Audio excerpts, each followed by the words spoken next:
வீட்டுல 4 ஆண்கள், ஒரு பொட்ட புள்ள. அந்த புள்ளையும் பேர் சொல்ல முடியாத ஒரு இடத்துல போய் உட்காந்துக்கிட்டு உங்க குடும்ப மானத்தை வாங்கிக்கிட்டு இருக்கு.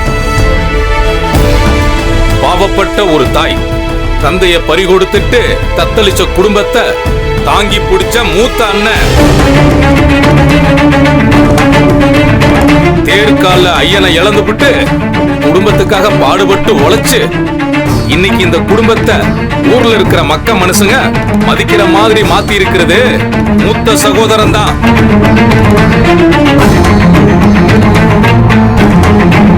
குடும்பத்தை சுமக்கிற தலைமக மேல தேவையில்லாத பழியெல்லாம் விழுகுது. சுத்தி நிக்கிற கூட்டம் எல்லாம் அவரை கெட்டவன்னு வசப்பாடுது.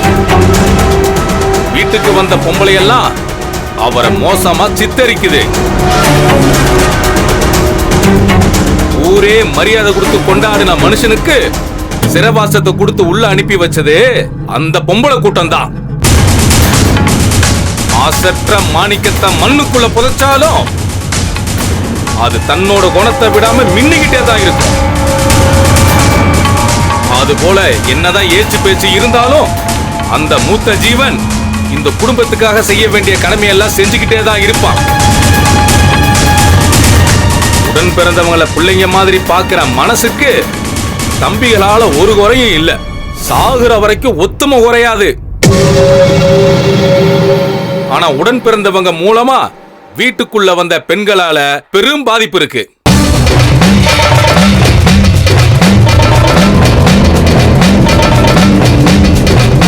வீட்டுல கல்யாணம் நிச்சயம் பண்ணிருக்கீங்களா? ஆமாங்க. அண்ணனோட எதுவும் சொல்ல வேண்டாம்.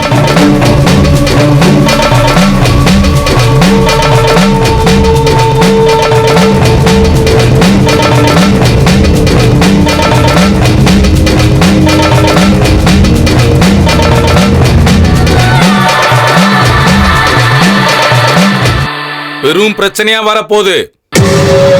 பெரும் போராட்டம் இருக்கு. சத்தியமும் சூழ்ச்சியும் மோத போகுது.